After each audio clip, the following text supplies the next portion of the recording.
La semaine dernière, le premier ministre, vous vous en souvenez, a déclaré que tous ceux qui étaient en accord avec la proposition de Bouchard-Taylor, c'est-à-dire d'interdire les signes religieux pour les juges, les gardiens de prison et les policiers, étaient aux prises avec une dérive néfaste et qui banalisaient le discours xénophobe.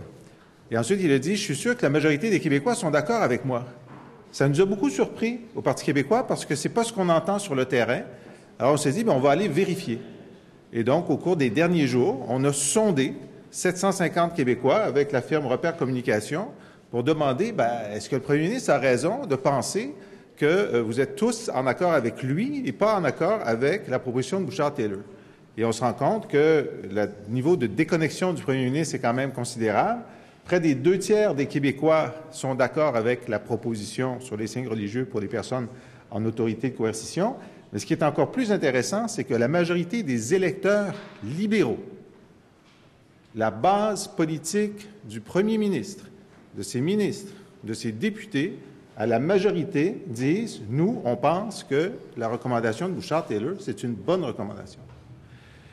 Et donc, on est en situation, et j'ai demandé au premier ministre la semaine dernière, je dis, est-ce que vous avez réalisé la portée de vos paroles, le manque de respect dont vous avez fait preuve envers tous ceux qui sont en désaccord avec vous? Et là, je lui dis, savez-vous que vous avez manqué de respect envers 51,6 % des électeurs libéraux? Est-ce que 51 % des électeurs libéraux sont aux prises avec une dérive néfaste? Est-ce qu'ils banalisent le discours de la xénophobie? Et est-ce que le premier ministre va continuer à leur manquer de respect? Alors, c'est une des questions qui se pose aujourd'hui. Maintenant qu'il est mieux informé de la réalité de l'opinion publique et de sa base politique, va-t-il faire preuve d'un peu d'humilité et de respect pour ceux qui sont en désaccord avec lui? Ce qui est intéressant dans le sondage aussi, c'est comment l'ensemble des soutiens des partis politiques font partie de cette majorité. Donc, pour le PLQ, on l'a dit, au Parti québécois, 70 %, à la CAQ, 75 %, à Québec solidaire, 74 %.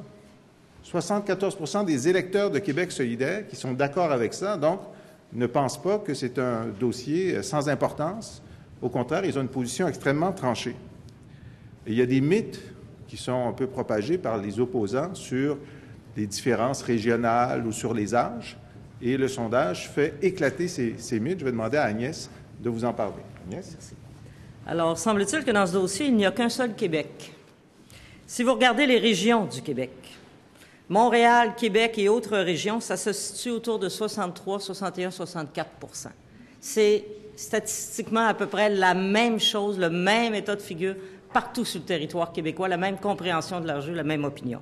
Sur la langue, les francophones sont aux 2/3, 68 %, bien sûr, mais les allophones, ceux qu'on considère, qu'on appelle les communautés culturelles, c'est une majorité, 50,3 %. Donc, il s'agit là d'un véritable débat, mais qui rallie une grande partie, même une majorité, des allophones, donc des communautés culturelles. Quant aux jeunes, c'est assez impressionnant. Les plus jeunes se rallient en majorité solide autour de cette idée. De 18 à 24 ans, 25 à 34 ans et en montant, comme ça va en montant, mais les plus jeunes sont avec la proposition Bouchard-Taylor. Et même chose, Québec, les régions, Montréal, ce sont des majorités fortes partout. Donc, le consensus, il est massif. Il est massif à travers les partis, c'est massif à travers les âges, les régions, les groupes de revenus familial.